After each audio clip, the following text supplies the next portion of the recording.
premier jour en tant que directrice. Ma collaboratrice propose de rester l'après-midi, alors que c'est son après-midi de repos, pour m'aider sur les dossiers. Je refuse et ce refus m'a coûté 1 an de guerre froide. Aujourd'hui, je vais vous montrer comment un simple geste de politesse peut cacher un piège managérial redoutable et comment il m'a enfermé dans un cercle vicieux sans que je m'en rende compte. Revenons donc à ce fameux premier jour. Alors, quelques éléments de contexte. Je viens d'être embauchée dans un syndicat viticole, c'est mon premier poste de manager, je suis directrice. Je dois manager une équipe de 4 collaboratrices. Sur le papier, j'ai un master en droit de la vigne et du vin et produits de qualité. Mais en vérité, ça fait 5 ans que j'ai pas exercé dans le milieu vitivinicole. J'ai déjà exercé par le passé. Et quand je dis par le passé, c'est quand j'étais stagiaire dans le secteur vitivinicole. Mais en réalité, ça fait 5 ans que je travaille pour le secteur de l'olive et de l'huile d'olive. Et le vin, en réalité, je n'ai rien suivi depuis des années. Pour couronner le tout, avant même ma prise de poste officielle, on me demande d'aller représenter mon syndicat pour une réunion cruciale. Zéro briefing du président, pas de passation de poste puisque l'ancienne directrice est partie depuis des mois. Donc j'arrive comme un cheveu sur la soupe. Et donc à un moment donné, au cours de la réunion, la filière doit prendre une décision et on doit passer au vote. Et là, eh bien évidemment, ce tour de table, je suis incapable de prendre position puisque je n'ai pas été briefée. Et je ne peux décemment pas engager le conseil d'administration que je suis supposée représenter sans avis de leur part. Donc la réunion est reportée. Malaise total pour moi. Quand je prends officiellement mon poste quelques semaines plus tard, le seul conseil que l'on me donne, c'est gardez vos distances, utilisez le vouvoiement.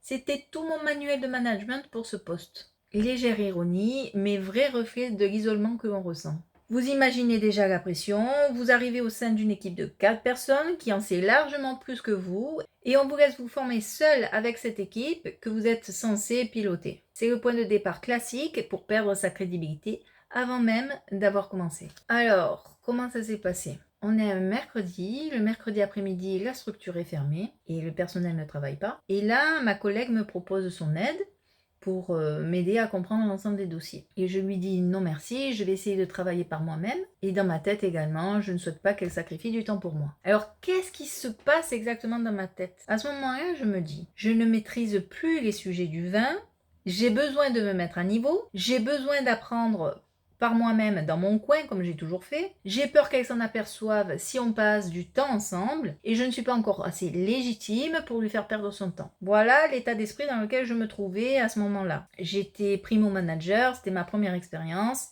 et donc j'étais en stress total. Et donc là, en lui refusant son aide, j'emballe ma peur. Alors ça, c'est mon point de vue à moi. C'est-à-dire que j'ai emballé ma peur et ma politesse pour me protéger et j'ai gentiment refusé son aide. Mais changeons de perspective. Regardons la scène de son point de vue à elle. Elle ne sait pas ce qu'il y a dans ma tête, elle ne connaît pas mes doutes. Elle voit juste une bosse qui commence à mettre des distances en utilisant le vouvoiement et qui rejette sa main tendue. Elle a traduit mon refus d'aide comme « je ne suis pas assez bien pour l'aider, elle n'a pas besoin de moi ». Et là, c'est le début du drame. 2 personnes bienveillantes et 1 an de conflits inutiles, de froideur.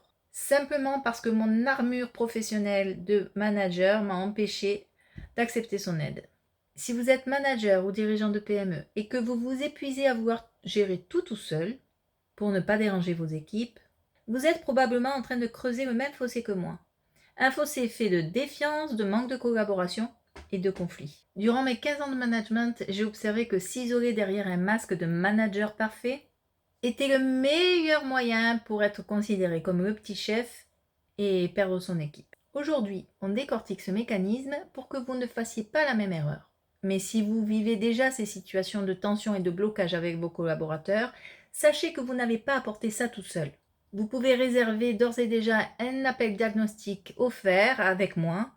Le lien est en description. On analysera votre situation ensemble. Alors, vous avez vu que pour ne pas déranger ma collaboratrice, j'ai utilisé une forme de bienveillance. Je l'ai remerciée et je ne voulais pas la déranger durant son après-midi de repos.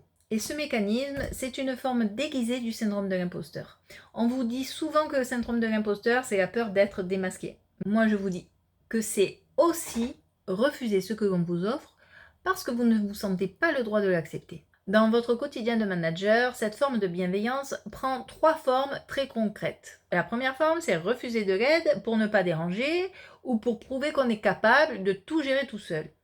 Par exemple, faites le contraire. Au lieu de refuser de l'aide, au lieu de dire non merci, je n'ai pas besoin de ton aide, dites plutôt aurais-tu 10 minutes? J'aurais besoin d'avoir ton avis sur la question.